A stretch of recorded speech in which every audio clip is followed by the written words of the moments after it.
할렐루야. 나는 모릅니다. 왜 이 꿈의 계시를 말해야 하는지를.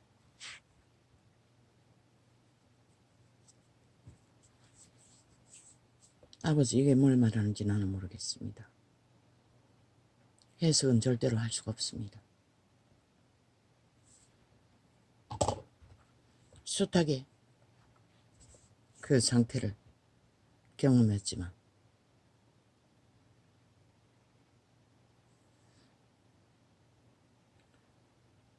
그렇게 그리운 나를 길러준 어미 아이스했지 강가에 갔습니다.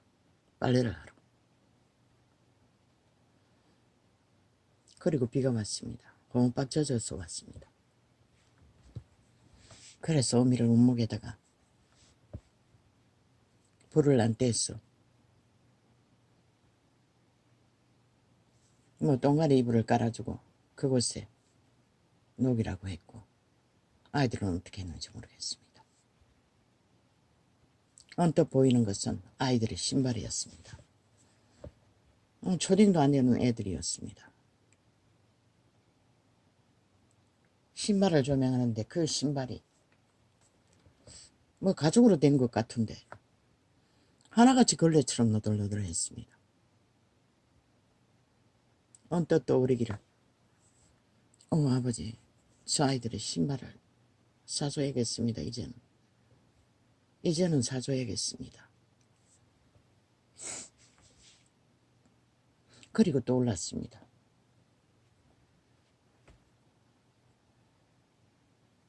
내가 생애 속에 살아오면서 쓰던 가방들이 생각났습니다.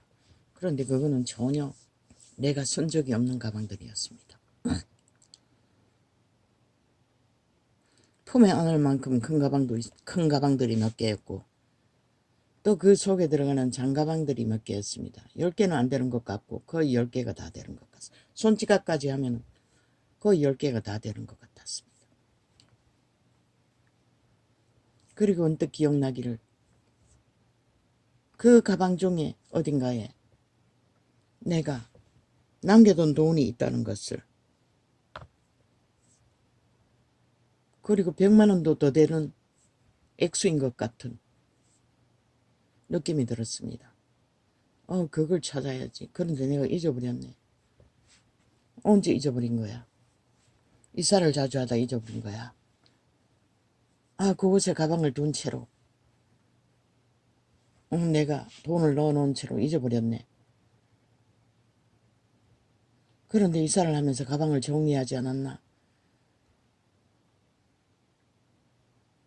버린 건 아니겠지. 그런데 내 큰놈이 가방을 한번 정리한 것이 기억났습니다. 너무 오래돼가 있을까? 그리고 가방 뒤지기가 시작되었습니다. 커다란 가방, 품 안에 안을 만큼 큰 가방, 그 작은 가방들, 언제 나타났는지 집안 인척이라는 자들이 벌떼처럼 주변을 둘러쌌습니다. 그리고 그 어떤 여자는 마지막에 보니 칼을 들고 있었습니다. 누군지는 모르겠습니다. 그 여자는 악착같이 숨겨놓은 돈이 있다고, 숨겨놓은 돈은 저 어딘가에 있다고, 그리고 달라붙어 가방을 뒤지지도 못하겠습니다. 지가 뒤질 거라고. 나는 아슬아슬했습니다. 정확히 내가 어디다 둔지도 모르겠고, 마지막에는 기억이 났습니다. 작은 주머니와 이거 아니면은 책갈피가 아니면은 마지막 어떤 가방에 두었을 확률이 있다고. 그래서 그 가방을 숨기기 위해 저 여자에게, 달라붙은 여자들에게, 그때 일가 친지들이 주변에 쭉 서서 보고 있었습니다. 아무리 뒤져도 안 나오니, 아이고, 뭐가 있겠어. 없겠지. 그러고는 관심이 없었습니다. 근데 그 여자는 악자까지 달라붙어 내가 가방을 뒤지는 것을 감시하고 있었습니다. 마지막에 그 감시를 피해서 여러 개를 다 뒤지는 척하면서 확인을 했습니다. 어느 가방에 있다는 것을. 지갑에 있다는 것을. 그런데 꺼낼 수가 없었습니다. 그 여자가 보니 마지막에는 칼을 들고 서 있었습니다. 강탈하기 위해. 그리고 나는 생각했습니다. 아버지 저 가방을 저 돈을 가지고 아이들의 신발을 사주고 나머지는 직업을 뭘로 만들까? 돈을 벌어야 했는데 그런데 또 6천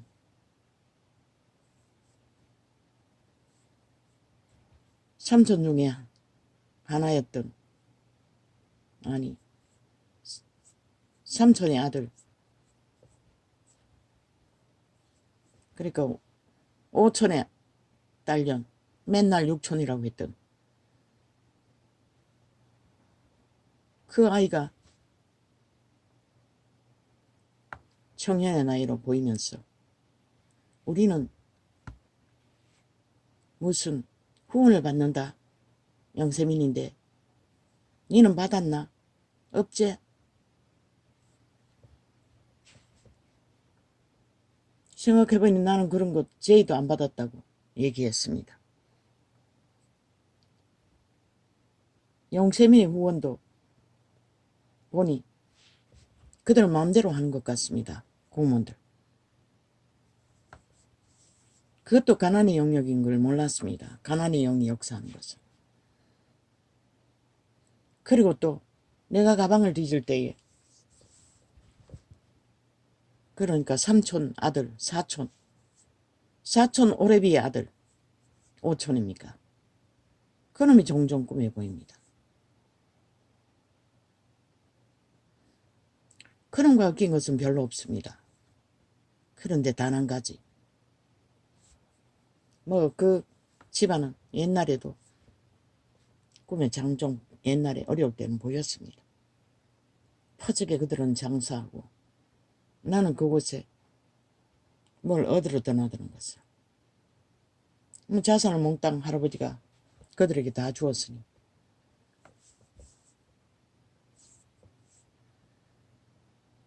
그놈이 잠깐 보였습니다. 그놈이 함께 가방을 뒤지려고 했습니다. 그놈은 빠꿈입니다.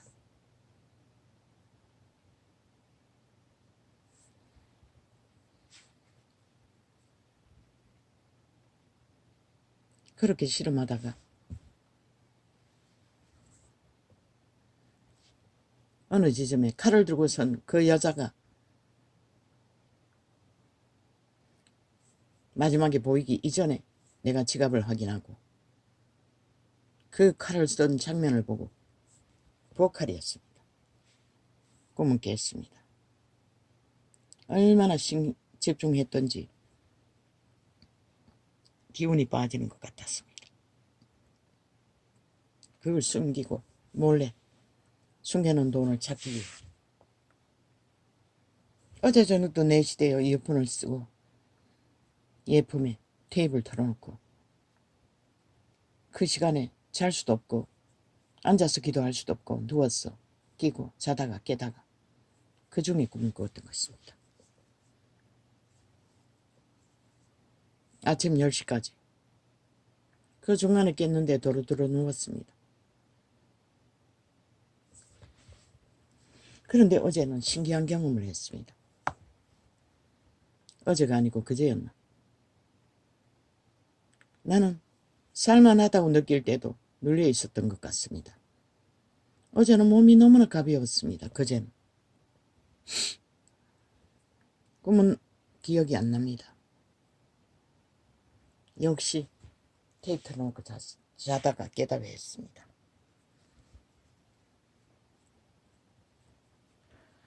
아이고 아버지요. 평소에도 항상 눌려 있다는 것이었습니다. 아버지 이렇게 가벼울 수가 없네요. 그러니까 가볍다는 게 뭐 가뿐하다는 것이 아니라 그 알지 못하는 뭔가 눌림이 풀렸다는 것입니다. 어느 정도. 그 억압이. 그래서 가벼운 것 같았습니다. 말하지 않았습니까? 캄캄한 날에는 독약을 먹은 것처럼 희미하다고. 그런 부분이 가뿐해졌던 것입니다. 어제는 아주 쉬웠습니다. 이때까지와는 다르게. 근데 어젯밤엔 아버지가 그 뭘 말합니까? 내가 알기는 신발은 사명인 줄 아는데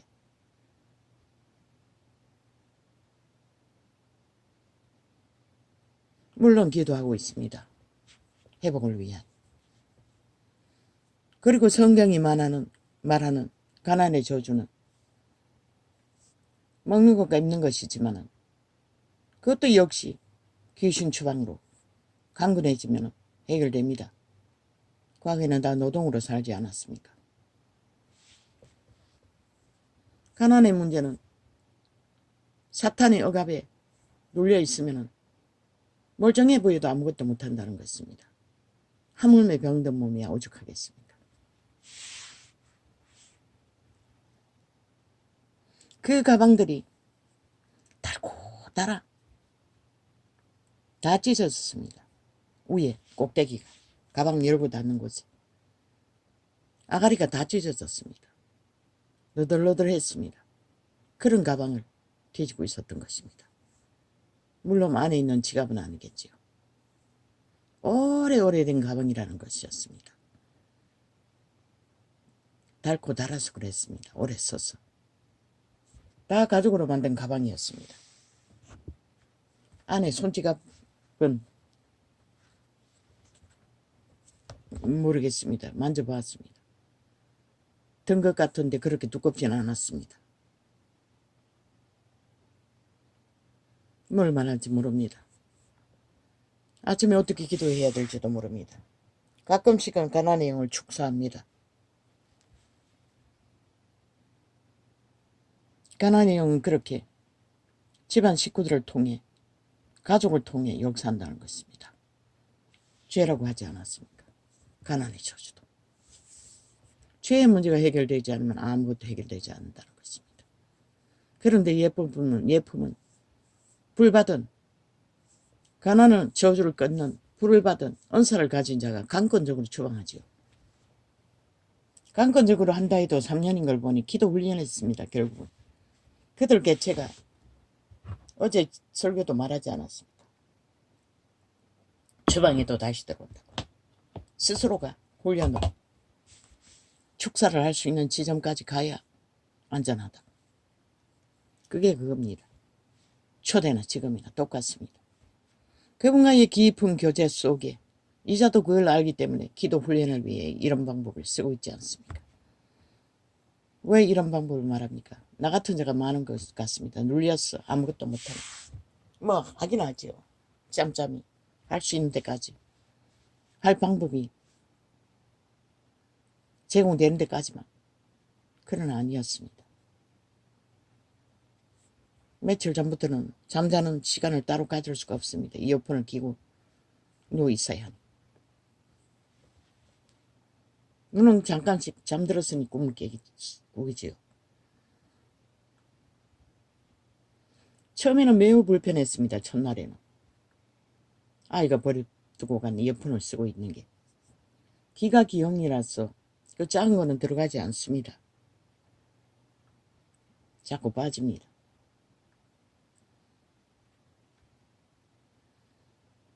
그럼 이제는 익숙해졌다는 것입니다. 또 저 아이들이 버리고 가서 헐렁한 거라서 한쪽 귀만 끼우고 비계 바깥에 빼놓을 수도 있고 다양하게 쓸 수가 있습니다. 그냥 얹어놓고 있기도 하고. 결국은 기도 훈련입니다. 기도 훈련을 하기 위해서 이렇게까지도 한다는 것입니다. 이제는 수치스러운 것도 없습니다. 정치 종교꾼들의 예배주의자들은 인정하지 않을 것입니다. 무슨 개소리를 하고 있느냐고. 하나님, 거룩한 하나님 앞에 무릎 꿇고 해야 되는데 누워 산다는 거. 목적은 기도입니다. 목적은 우리가 하나님 앞에 얼마나 집중할 수 있느냐가 문제입니다. 그런데 우리 힘으로 똑바로 앉아서 기도할 수도 없고 기도의 시간을 영향을 가질 수도 없고 집중할 수 없다는 것입니다. 우리는 죄에 이미 팔렸기 때문에 그분의 기름 부음을 공급받지 않으면 아무 소용없다는 것입니다. 그러니 마지막 때 예품 같은 격도 만들어 아예 강권적으로 귀신을 추방하지 않습니까? 원하기만 하면. 누구나 다. 물론 그것에 주로는 기도 훈련입니다. 그 몇 시간씩 그렇게 기도를 시키는데 앉아있으면 자동으로 훈련은 되지 않습니까? 인터넷을 통해서도 하기 때문에 이런 자도 그 시도를 해본 것입니다. 모든 것은 죄의 문제가 맞습니다. 그러나 예품은 죄를 말하지 않지요. 그냥 귀신만 잡아내고 추방하고 뽑아내고 뚫기만 하면 되고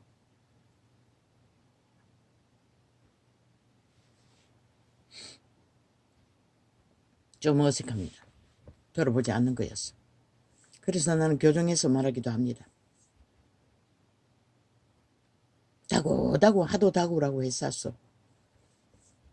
하나님, 성령님 인도하소서라고 바꾸기도 합니다. 도우소서라고 바꾸기도 합니다. 주님 부으소서라고 바꾸기도 합니다. 예수 피는 아직까지 예수님 보혈하다가 가끔씩은 하지만 쉽지가 않습니다. 주문해 이런 것 같아서.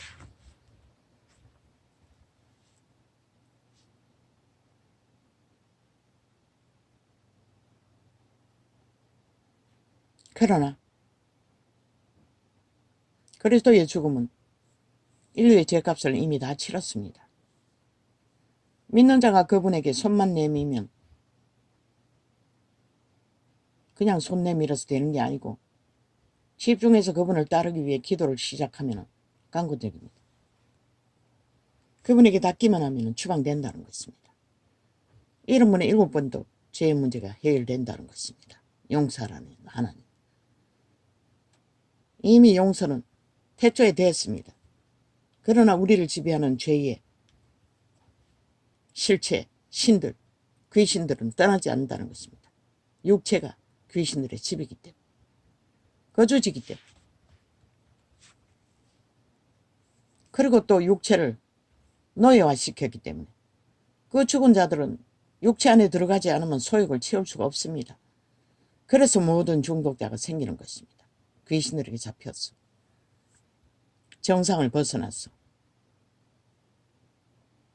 길들어지면 빠져나오지도 못한다는 것입니다. 그게 무엇이든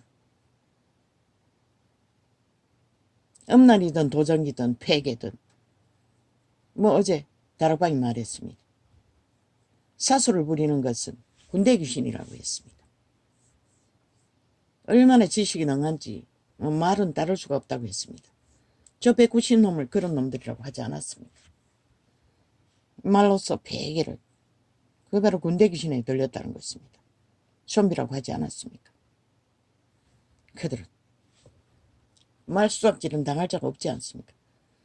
한 나라의 대통령도 죄도 없이 때려잡히지 않습니까? 온갖 지랄 다 떨며 백지를 가지고 청와대에 뭔가 알릴 게 있다고 봉투에 넣어가지고 쇼를 하기도 한다는 것입니다. 엿먹으라고. 저들이 어떻게 대한민국에 속하고 국가 헌법에 지배받는 자들입니까? 성경은 귀신, 군대 귀신 들린 자라고 하지만 하나님의 빛은 완전 미친 인간들이라는 것입니다. 일찍이 말하지 않았습니까? 공산주의 미친 자들이라고. 오직 분쟁만 만들기 위해 미쳐날 때는 자들. 그들이 군대 귀신이 들려서 그렇다는 것입니다. 그래서 말로서는 그들과 씨름해도 소용없다고 했습니다. 그 목사는 말로서 벤질벤질하는 자는 귀신 추방을 해주지 않는다고 했습니다. 내가 아는 진리는 해줄 수가 없습니다. 그들이 거부하고 피하기 때문에 해줄 수가 없습니다. 안 해놓는 게 아니라. 왜? 광고적으로 쫓아놓으면 뭐합니까? 그 근성이 다시 지배하는데.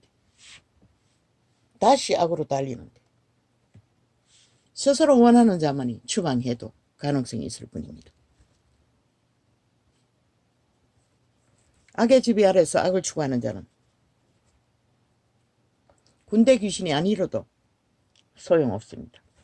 이런 자는 수십 년간 그러면 귀신군들과 싸워도 이 꼴이 아닙니다. 귀신은 그렇다는 것입니다. 죄를 지배하는 귀신은 그렇다는 것입니다. 죄를 지배하는 죽이고 몰락시키는 사탄의 세력은 그렇다는 것입니다. 만 인간 모두가 다 내가라고 충실하게 숭배하고 있지 않습니까? 따르고 있지 않습니까? 양심의 빛을 따라 선한 인간의 형상에 알지 못하는 자는 다 그런 부류입니다. 알고 보면 이 세태는 대다수가 다 군대 귀신에 들렸다는 것입니다. 그러나 그 시대에 군대 귀신에 들려 광야를 도망치던 자는 그리스도를 만나 해결받았습니다. 그런데 그 군대 귀신이 누구입니까? 예품의 증거와 성경을 보면 유태인들이라는 것입니다. 유태인도 군대 귀신에 들렸다는 것입니다. 사탄의 무리들, 떼거지가 그들을 장악하고 있었다는 것입니다. 그래서 독사색이라고 예수님은 돌아서셨던 것입니다. 한마디로 봐 뱀의 소굴이라는 것입니다. 육체는 인간이지만 그 몸 안에는 뱀들이 우울우울 한다는 것입니다. 살모타라고 하지 않았습니까? 저들의 집단.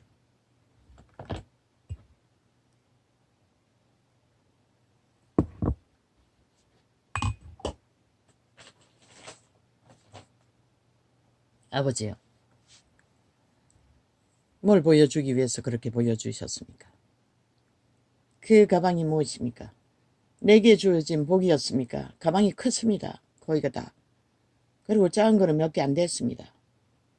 책갈피에 끼워 넣는 것 같아서 뒤집기도 했지만 큰 가방이 5개도 넘어 보였습니다. 그런데 다 칼들은 일가친지 모습으로 보이는 귀신들에게 강탈됐다는 것입니다. 빼앗겼다는 것입니다. 그래서 내 새끼들은 사명이 있다고 했습니다. 예언으로. 그러니 갈갈이 닳고 다른 신발이 이제는 사줘야겠다. 그래서 그 가방을 뒤졌던 것입니다.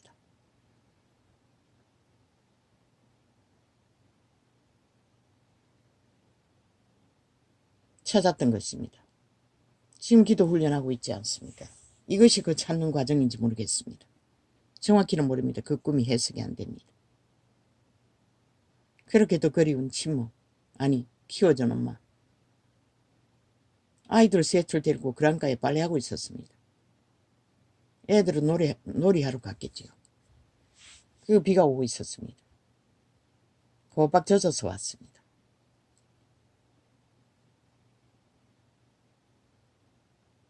그 모든 죽음의 세력들이 아니 지금 4촌도 6촌도 다 살아있는 자들입니다. 아니 5촌도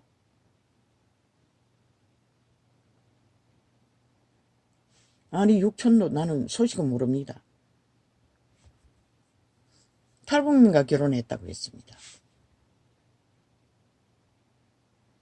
그런데 무엇이 내게 달라붙어서 군대 귀신 아니 7 귀신으로 끊임없이 침투하는지 모르겠습니다. 무엇이 얽혀서 그런지 모르겠습니다. 일가친지가 다 주변에 다 둘러싸고 있었습니다. 가방에서 나오는 거 뺏기 위해. 쥐들이 나누고 갖기 위해. 나는 절대로 가지면 안 되는 것처럼 했습니다. 칼까지 들고. 그게 뭔지 모르겠습니다. 내 아비는 그때 한글 공부하는 게 너무 힘들어서 종아리 맞기 싫어서 지게 줬다고 했습니다. 그리고 자산이라는 게 뭐가 있습니까? 삼촌보다 더 없습니다. 삼촌은 문전, 터밭, 논 아주 좋은 데 차지했습니다. 내 아비는 벌어가 했는지 어쩐지 모르지만 다 멀리 있었습니다. 외곽에 흩어진 먼 곳에. 큰아비의 논밭은 어디입니까? 논이 제일 많은 곳에 중앙에 있었던 것 같습니다. 밭은 어디였지? 잘 기억이 안 납니다. 두들겨 밭이 있었나? 큰 밭이. 아비가 말했습니다. 숟가락 몽둥이 하나, 밥그릇 하나 들고 결혼했다고. 그럼 그 자산은 벌어서 산 것입니까? 그 물음니다. 삼촌은 공부를 했습니다. 내 아비는 안 했습니다. 장가 갈 때까지 모습 노릇 했습니다. 큰 집에. 일을 배웠어. 종아리 맞기 싫었어.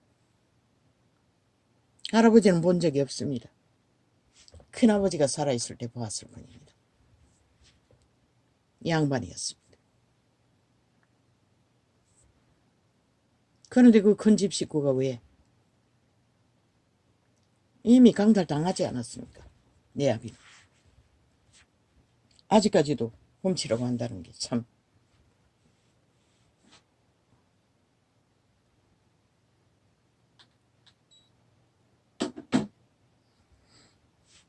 모릅니다. 그런 것에는 의미가 없습니다. 조선의 끝자락에 가문의 아비들의 전행이 아닙니까? 자산 나누는 기는. 나도 아비에게는 한 푼도 물려받지 못했습니다.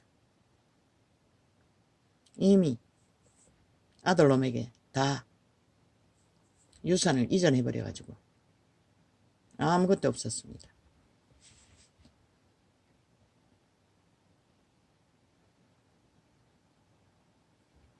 건강도 없었습니다. 가난은 죄의 문제입니다. 그게 내 죄이든 누구 죄이든 내 죄면 이미 내 죄입니다. 내 가난이면 내 가난입니다. 누구 탓 원망해봐도 소용없습니다. 원망하지도 않습니다. 조선의 끝자락에 아비와 어미와 함께 노동했습니다. 그리고 밥 먹었습니다. 그래도 원망할 것은 없고 그들은 위대합니다. 너무나 아름다운 생애를 밝혔습니다. 할 수 있는 한 최선을 다해. 아버지 이제 기도를 시도하니 이런 꿈을 꿉니까? 축사 가끔씩 합니다. 아버지 이것도 축사해야 합니까? 꿈의 영상으로 보이는 가난의 영을 내가 대적한다. 파쇄한다. 추방한다. 나와 내 자녀들을 있어 떨어져 나가라. 그리고 훔쳐간 내 자산을 다 내놔라. 나도 먹고 살아야 할 필요는 있지 않습니까? 그러나 누가 내놓습니까? 여호와께로 오지 않으면.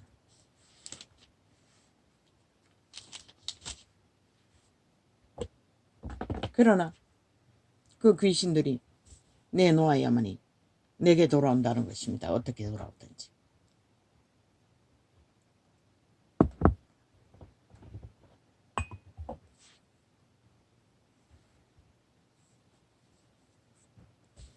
아이들의 신발을 어떻게 사줍니까? 기도로 헌신으로 길을 여는 것이 사주는 것입니다. 그들이 돌아오도록. 신발이 있어야 돌아오지요.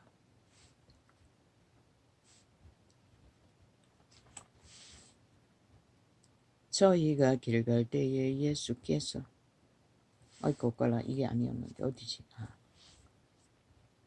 이게 아니었고 아까 내가 뭘 하려고 했나? 예수께서 한 곳에서 기도하시고 마치 심해 제자 중 하나가 여짜오되 주여 요한이 자기 제자들에게 기도를 가르친 것과 같이 우리에게도 가르쳐 주옵소서 어떻게 뺏깁니까? 칼 들고. 아마 질병으로 강타 있어 급이하게 만든다는 것입니다. 때때로 눈 시술할 적에 양쪽 눈 다 하면은 40만 원. 처음에 레이저 그 치료까지 할 때는 50만 원이 다 됐습니다. 생돈. 보험하고도 그랬습니다. 대학병원에. 50만 원 몇 번씩 했습니다. 그 빚도 아직 둘째 놈에게 쓰고 안 갚았습니다. 요즘도 종종 받고 있지 않습니까? 약값 병원비 수탁이 솔솔하게 들어갑니다.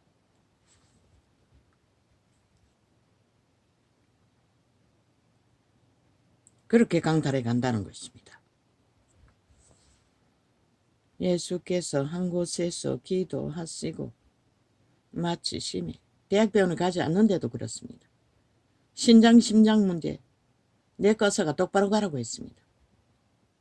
똑바로 가서 그 안방병원에 가서 그 병원에 환자라고 얘기하고 응급실로 들어가라고 했습니다. 그러나 나는 그렇게 할 수가 없었습니다. 아직도 가지 않았습니다. 문제는 있습니다. 어제까지 심장의 문제, 신장의 문제가 기도할 때마다 호흡에 곤란을 옵니다. 그리고 가슴이 있는데 밑에 양쪽에 갈비뼈 밑에 마취기도 합니다. 종종. 그 병은 감각이 되면은 중병이라고 하지 않습니까? 그러나 내게는 그게 의미가 없습니다. 떠나는 것도 괜찮고 떠나는 것도 슬픈 새끼들 때문에 문제가 될 것 같고 그래서 어정쩡하게 어찌해야 될지 모르게 그러나 나는 받아들일 것입니다. 어떤 것이든. 그래서 살려달라고 때때로는 영혼 구원의 문제를 말하지 질병의 문제로 살려달라고 한 적은 한 번도 없습니다. 그냥 낫게 해달라고 한 적은 있습니다. 예수께서 한 곳에서 기도하시고 마치심에 제자 중 하나가 여짜오되 주여 요한이 자기 제자들에게 기도를 가르친 것과 같이 우리에게도 가르쳐 주옵소서. 꿈의 영감은 아수라지게 힘든 것은 누군가가 가방을 뒤져서 그것을 가져가 버렸을까봐 아지러졌습니다. 그런데 확인했습니다. 마지막에 있었습니다. 씨앗은 있었다는 것입니다. 마중물 쓸 수 있는. 그게 믿음인 줄 압니다.